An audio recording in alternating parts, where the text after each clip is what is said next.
connaissez un jeune qui a des problèmes, c'est votre enfant ou le connaissez simplement parce qu'il est dans votre quartier, bien, vous dites, bon, sa vie est finie.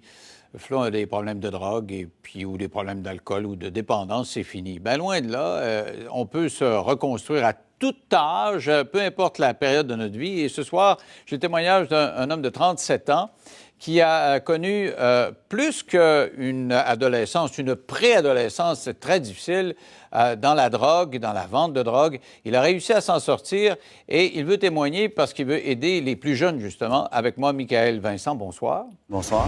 Donc, 37 ans aujourd'hui, ça fait 20 ans la sobriété, quoi? J'ai commencé à me rétablir à 20 ans, c'est ça. À 20 ans, donc. Mais sauf que cette carrière, si on veut, de consommation, c'est à partir de l'âge de 11 ans jusqu'à 20 ans. 11 ans? Oui, à 11 ans. Comment ça a commencé?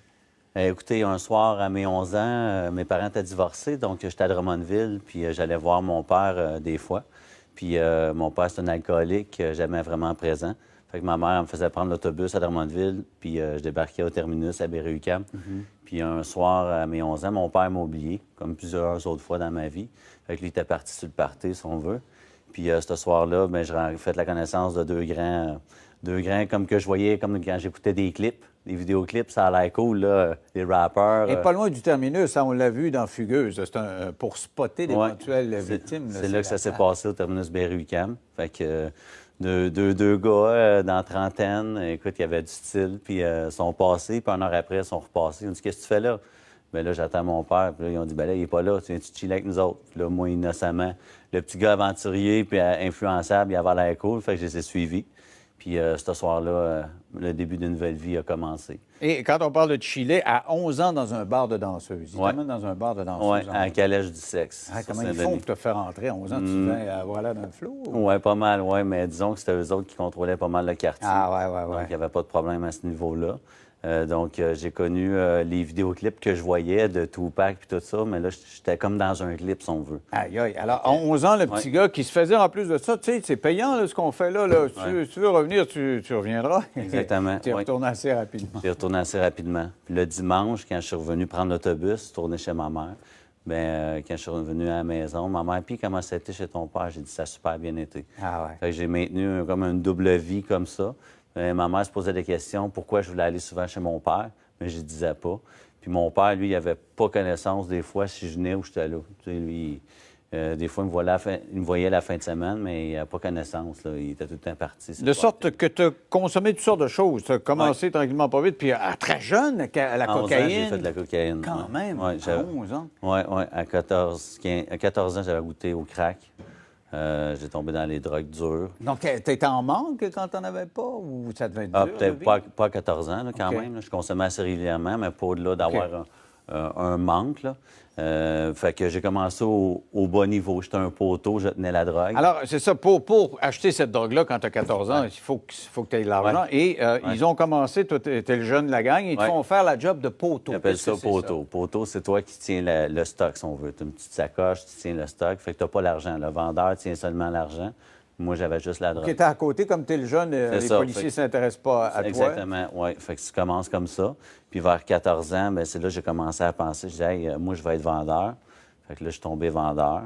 Fait que là, je voulais faire tenir des sacoches aux autres. Fait que j'avais commencé à avoir des idées. La même philosophie. Oui, c'est ça. Et la différence entre vendeur et le gars qui est le poteau, je voyais, le poteau gagnait 150 $ par soir, ce qui était énorme pour un flot de 11 ans. Oui, je revenais à Drummondville. Là, on allait jouer à l'arcade. Là, tu sais, des rouleaux de 25 sous, j'en payais à tous mes chums. Je comprends. Mais en devenant vendeur, là, c'est encore plus payant. C'était combien? Oui. Il y a des soirs qu'on faisait en moyenne 1500 2000 par soir. Aïe, à 14 ans. On était 10-12 sur un coin de rue, puis tout le monde faisait ça. Alors, quelle sorte de vie tu mènes quand tu prends de la drogue puis tu as 1500 $? Bien, c'était tout le temps les suites, les hôtels, les parties tous les soirs. On dormait plus. C'était tout le temps la vie de fête.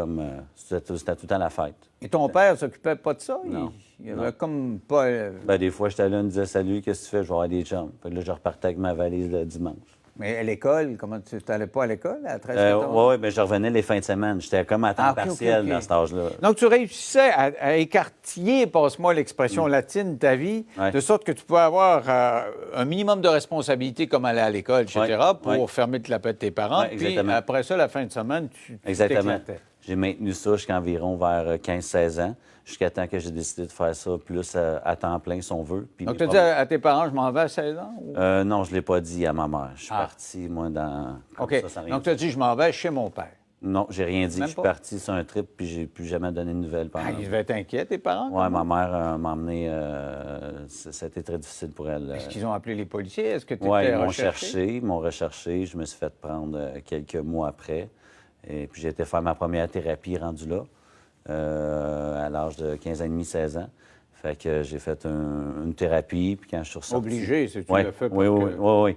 Fait qu'après ça, ben, quand je suis sorti une semaine après, je suis retourné à la même place d'où j'arrivais. Mais qui dit drogue à cet âge-là, Ouais. dit partez, Ouais. heure épouvantable, mais Ouais. dit aussi violence. Tu Ouais. as vu des choses, Ouais. des gens se faire poignarder. Oui, au début, je voyais, tu sais, mon clip, Le Monde d'illusion, qui était parfait, c'était parfait. Mais le clip, là, à la fin, ils ne montrent pas l'autre partie. Ah ouais. Là, les gars de gang ont commencé. J'ai vu du monde se faire poignarder. Je me suis fait enlever. J'ai vu quelqu'un se faire tirer. T'as fait enlever, ça faisait Ouais. quoi, ça? Je me suis fait enlever parce que quand les nomades sont fait arrêter, les bandidos se sont mis à brasser ici au centre-ville, là, dans le temps que j'étais là. Puis où qui voulaient faire mal, ben c'est où qu'il y avait les petits jeunes qui vendaient pour faire de l'espace au territoire. Fait que les gars, ils venaient avec des cagoules, puis ils nous pognaient, puis ils nous battaient, faire des messages pour plus qu'on revienne là. Puis ils t'amenaient où quand tu t'enlevaient, là? Moi, j'ai fait un tour de vanne, ils m'ont battu, puis ils m'ont piché d'une rue. Aïe, aïe. Ouais.